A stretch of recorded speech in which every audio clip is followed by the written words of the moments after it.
And our next question comes in from the Facebook group. Tom Woodford is asking, what drives should he pair with the Synology DS1019 Plus he is looking at? He's looking to put in 10 terabyte hard drives. That's a monster storage array there.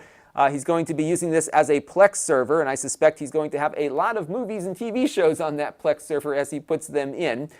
For me personally, I've been using the WD Reds for a very long period of time. I have a DS415 Plus NAS that is my daily driver storage here on the channel. This thing has been running nonstop for the last 4.5 years or so, and it's been working really, really well for me. In fact, 2 of the drives that are in there were migrated over from a smaller Synology NAS I was using prior to the one I'm using now, and I haven't had a problem with them even though they've been on and working just about every day over the course of 4 or 5 years. That's pretty good. One of the things that I would strongly recommend you do, no matter which brand you choose, is to make sure you get a drive that is designed for NAS usage. I have seen some of the cheaper green drives from WD, for example, die after a relatively short period of time inside a NAS because they're just not designed for that duty cycle. The NAS drives have more robust hardware inside of them. They have better warranties.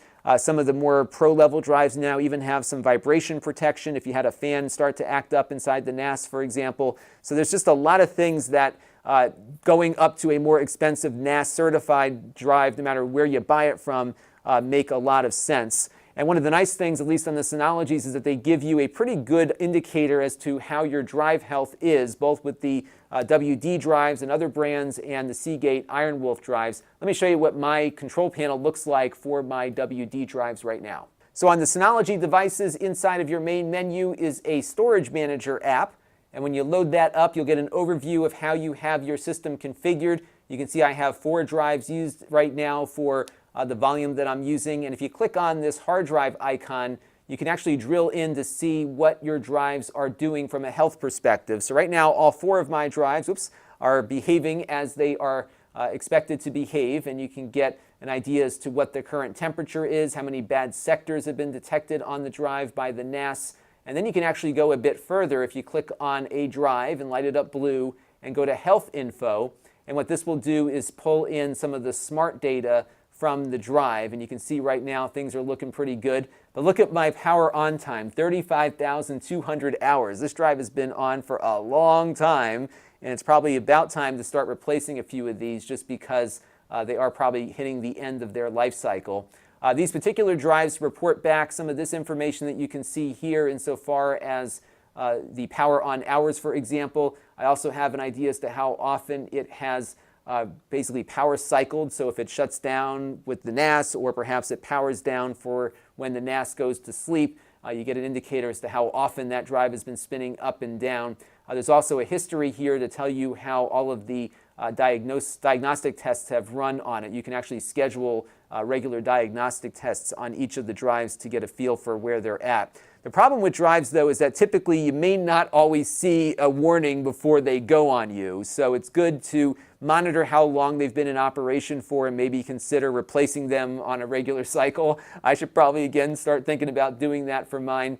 Another thing to check out are the logs here, because it will also give you an indicator as to when you might have had an I/O error, for example. So it looks like recently, back in September here, my drive number 4 started to have some I/O errors, and this is the first indicator that something may not be so good in paradise here for my disk array. So if I start swapping out drives, I may start with drive 4.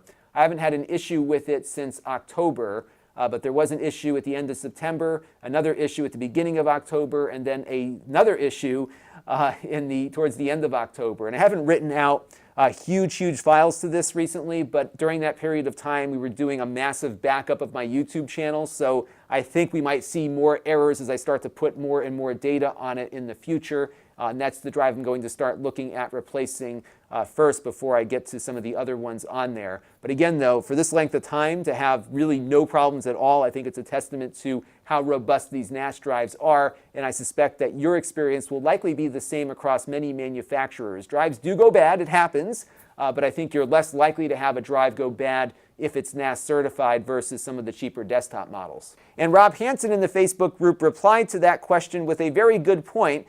When you're looking at rumors of drive failures from a particular manufacturer, just remember the selection bias at hand. Happy users don't report failure. I'm reporting my success for the first time in 4.5 years, for example.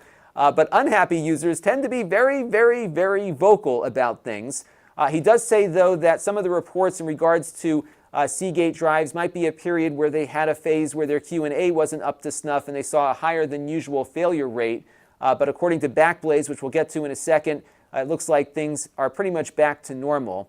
Now, Rob's experiences here are that he's got a DS213J with 2 pre-Iron Wolf NAS drives that have been running for 6.5 years without issue. I would say it might be time to get some new drives for that one, but it gives you an idea as to how robust these NAS drives are. He's got a DS416 Play with 4 Iron Wolves for 2 years with no problems, but he had a consumer-grade drive in his PC break down after only 18 months, and that was 4 years ago. So it's really a hit-or-miss thing. Some drives just fail early. There might be some environmental issue in your home. There might have been a power surge. Anything really can lead to a drive failure that may not be the responsibility or the fault of the manufacturer, and sometimes drives just die early, and there's a percentage that do. And one way to track some of those percentages is to look at what Backblaze puts out just about once a quarter, I believe.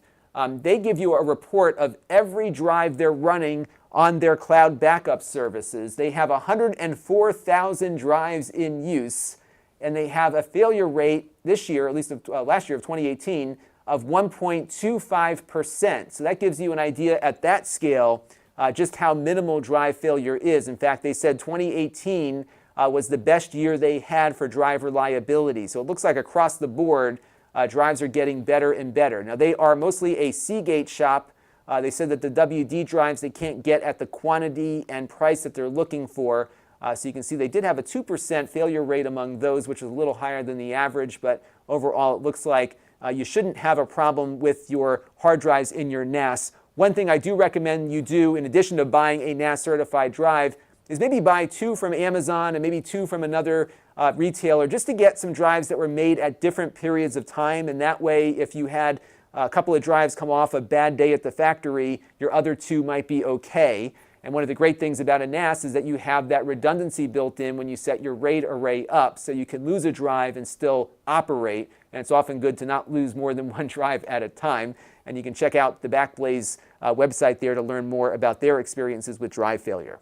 This channel is brought to you by the Lon.TV supporters, including gold level supporters, the 4 Guys with Quarters podcast, Tom Albrecht, and Kalyan Kumar.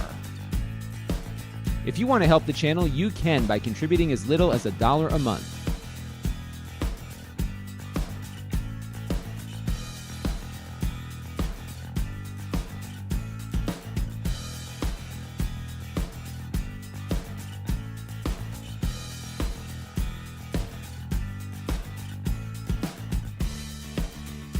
Head over to lon.tv/support to learn more.